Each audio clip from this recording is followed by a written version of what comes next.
Əslində bu məhdudiyyətlərdən daha önəmli olan sadə alternativlərin yaradılmasıdır. Bizdə sadə alternativlər yoxdur. Elə şadlıq evləri var ki, keyfiyyətsiz xidmət müqabilində daha çox imkansız insanların burada tədbir keçirməsini təklif edə bilirlər. Bu da o qədər effektiv hal sayılmır. Səbəbi odur ki, xidmət bütün hallarda keyfiyyətli olmalıdır. Yeni Sabah məlumat verir ki, bu haqda Milli Məclisin deputatı Fazil Mustafa Musavat TV-yə açıqlamasında deyib. Millət vəkili əlavə edib ki, insanların həyat tərzinə və başqa məsələlərə qarışmaq olmaz.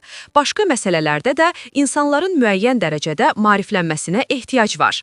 Bunun üçün də xüsusən öndə gedən insanlar, vəzifəli şəxslər bu məsələdə daha çox addımlar atmalıdır ki, cəmiyyətə müəyyən nümunə olmalıdır.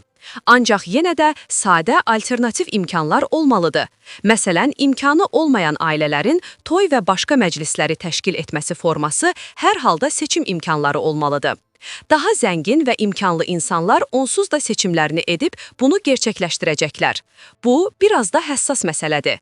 İnsanların həyat tərzinə və başqa məsələlərə qarışmaq olmaz.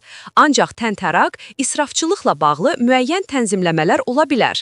Ancaq bütövlükdə bunu bir çərçivəyə salmaq, say göstərmək, məhdudiyyət qoymağın da sıxıntıları ortaya çıxa bilər. Bu da müəyyən korrupsiya hallarına yol açar. Bu baxımdan, məncə məsələyə biraz daha şərtlərimizə uyğun baxılması daha yerində olardı. Hər halda, məncə israfçılıq həddən artıq böyükdür. İzafi xərclər yeni ailə həyatının qurulmasında sıxıntılar yaradır. Biz bunu düşünməliyik. Buna konkret standart ölçülər qoymadan belə, cəmiyyətdə bəlli bir nəzarət mexanizmini gücləndirərək bu sahədə olan müəyyən boşluqları, israfçılıq elementlərini aradan qaldırmaq mümkündür.